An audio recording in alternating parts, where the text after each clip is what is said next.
Our reading for Monday, April 21st, is from the book of Exodus, chapter 21, where we read, "These are the ordinances that you are to set before them. When you buy a Hebrew slave, he is to serve for 6 years. And in the seventh, he is to leave as a free man without paying anything. If he arrives alone, he is to leave alone. If he arrives with a wife, his wife is to leave with him. If his master gives him a wife and she bears him sons or daughters, the wife and her children belong to her master, and the man must leave alone.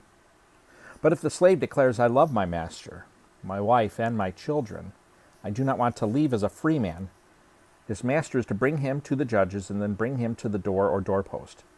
His master will pierce his ear with an awl, and he will serve his master for life. When a man sells his daughter as a concubine, she is not to leave as the male slaves do. If she is displeasing to her master, who chose her for himself, then he must let her be redeemed. He has no right to sell her to foreigners, because he has acted treacherously toward her. Or if he chooses her for his son, he must deal with her according to the customary treatment of daughters. If he takes an additional wife, he must not reduce the food, clothing, or marital rights of the first wife. And if he does not do these 3 things for her, she may leave free of charge, without any payment. Whoever strikes a person so that he dies must be put to death. But if he did not intend any harm, and yet God allowed it to happen, I will appoint a place for you where he may flee. If a person schemes and willfully acts against his neighbor to murder him, you must take him from my altar to be put to death. Whoever strikes his father or his mother must be put to death. Whoever kidnaps a person must be put to death, whether he sells him or the person is found in his possession. Whoever curses his father or his mother must be put to death. When men quarrel, and one strikes the other with a stone or his fist, and the injured man does not die, but is confined to bed, if he can get up later and walk around outside, leaning on his staff, then the one who struck him will be exempt from punishment. Nevertheless, he must pay for his lost work time and provide for his complete recovery. When a man strikes his male or female slave with a rod, and the slave dies under his abuse, the owner must be punished. However, if the slave can stand up after a day or 2, the owner should not be punished because he is his owner's property. When men get in a fight and hit a pregnant woman so that her children are born prematurely, but there is no injury, the one who hit her must be fined, as the woman's husband demands from him, and he must pay according to the judicial assessment. If there is an injury, then you must give life for life, eye for eye, tooth for tooth, hand for hand, foot for foot, burn for burn, bruise for bruise, and wound for wound.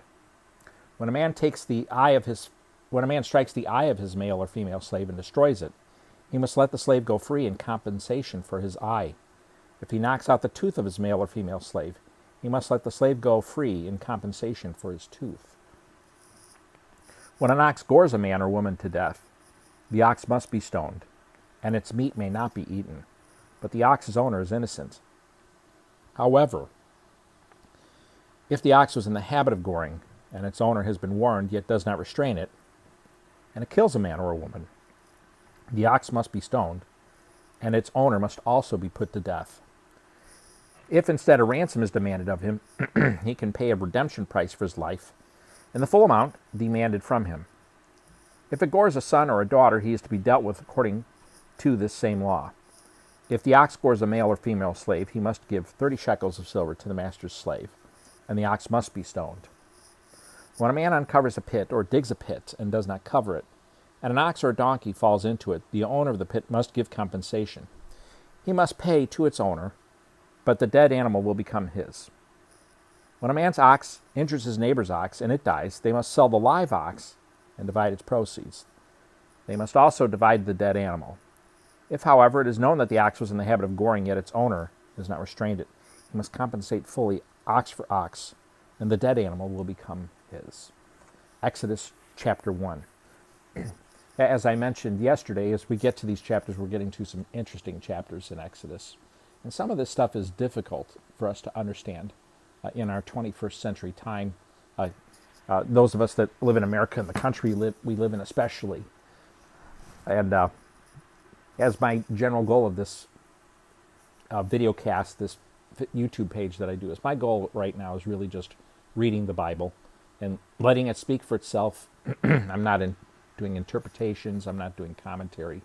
I did a slight commentary on Matthew 24, but that was really not about the chapter itself, but more just about general humility. As we read passages and people interpret some things differently, for us to have a humility as we read, realizing that people that love the Lord more than we do, people that are more intelligent than we do, come to some different conclusions than us. And so some of these things should help us to keep in check and be more humble in the way we hold to some of our interpretations and our views of some things, especially on secondary doctrines. So that being said, in this chapter there are some difficult things, and this might be disappointing to some, but I'm not going to explain, defend, or get into any of that here. Again, the goal of this YouTube page, at least for now, is just to read the Bible. And sometimes it's okay to read stuff and say, God, I don't get that. That doesn't make any sense. That doesn't seem fair. It doesn't seem right. Be honest, though. If God exists, and I think he does, he can handle our questions and our disputes. And sometimes we just have to file stuff away for further information, and sometimes we get it, and it's like, oh, hey, that makes sense, and you'll hear that explanation, you'll read that book, you'll hear a sermon that explains it. And sometimes we have things that we file in our minds, and sometimes things can be filed in our mind for a long time before we get an answer, if we get an answer this side of glory. But so as we read the next few chapters, we're going to have some interesting things in there. I'm not at this time going to attempt to answer them.